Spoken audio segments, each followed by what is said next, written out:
हरा नीला पीला सोने का पिजेड़ाया जी मड़वे में अइला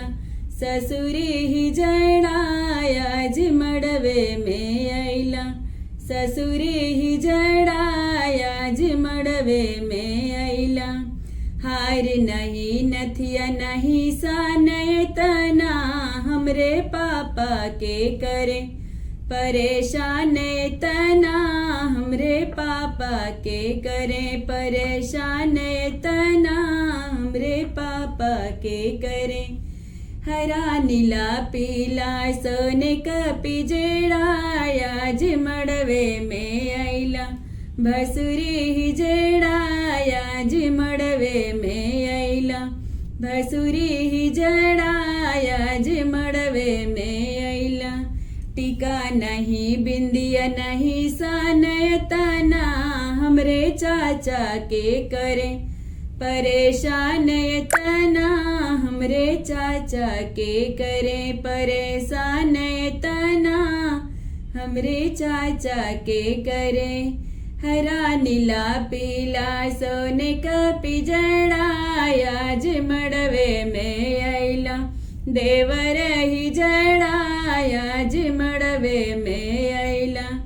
देवर ही जड़ाया जी मड़वे में अइला चूड़ी नहीं कंगन नहीं सानय तना हमरे भैया के करे परेशान तना हमरे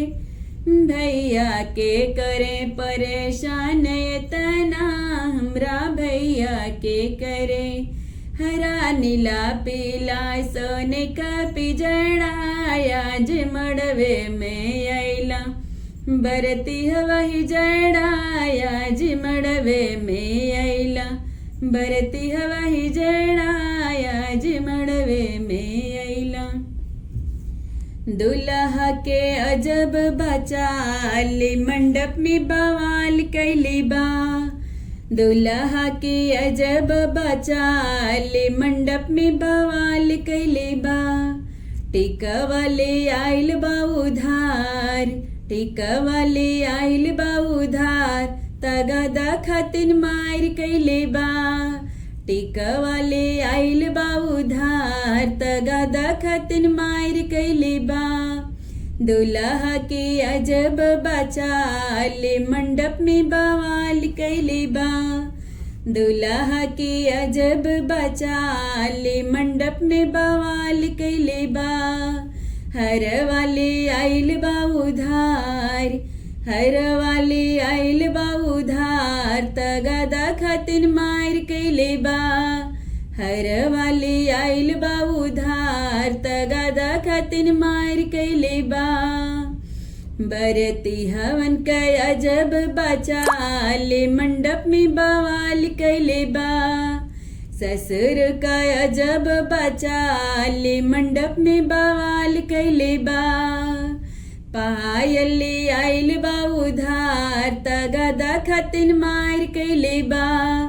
पायली आइल बा उधार तगादा खातिन मार कैले बा दुल्हा के अजब बचाली मंडप में बवाल कैले बा दुल्हा के अजब बचाली मंडप में बवाल कैले बा डल वाले आइल बा उधार डल वाले आइल बा उधार तगादा खातिन मार कैले बा डल वाले आइल बा उधार तगादा खातिन मार कैले बा।